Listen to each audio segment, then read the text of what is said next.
ভোটের দিন যেমন থাকবে আবহাওয়া। শুভেচ্ছা সবাইকে। আপনারা দেখছেন দৈনিক শিক্ষা.com, সঙ্গে আছি আমি প্রিয়াঙ্কা বৃষ্টি। বহুল কাঙ্ক্ষিত ত্রয়োদশ জাতীয় সংসদ নির্বাচন আগামীকাল। নির্বাচনের দিন সহ আগে ও পরের কয়েকদিনের আবহাওয়া কেমন থাকবে সে বিষয়ে পূর্বাভাস দিয়েছে বাংলাদেশ আবহাওয়া অধিদপ্তর। মঙ্গলবার রাতে বাংলাদেশ আবহাওয়া অধিদপ্তরের আবহাওয়াবিদ মোহাম্মদ তরিফুল নেওয়াজ কবিরের সই করা পূর্বাভাস অনুযায়ী নির্বাচনের দিন অর্থাৎ 12ই ফেব্রুয়ারি সন্ধ্যা 6টা থেকে তৃতীয় দিনের আবহাওয়াতে বড় কোনো পরিবর্তনের ইঙ্গিত নেই। অস্থায়ীভাবে আংশিক মেঘলা আকাশসহ সারা দেশের আবহাওয়া শুষ্ক থাকতে পারে। ভোরের দিকে নদী অববাহিকায় কোথাও কোথাও হালকা কুয়াশা পড়তে পারে। তবে এদিন সারা দেশে রাতের তাপমাত্রা প্রায় অপরিবর্তিত থাকলেও দিনের তাপমাত্রা সামান্য কমতে পারে।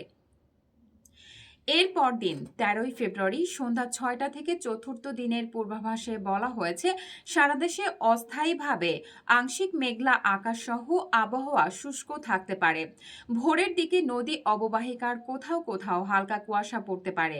এ সময় রাত ও দিনের তাপমাত্রা প্রায় অপরিবর্তিত থাকতে পারে।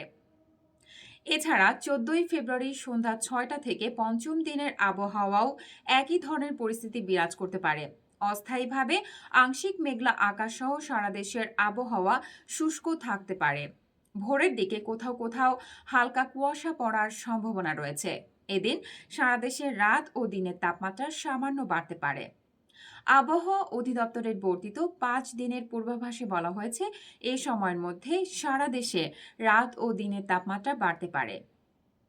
দৈনিক শিক্ষা.com এর ইউটিউব চ্যানেলটি সাবস্ক্রাইব করতে ভুলবেন না। ধন্যবাদ।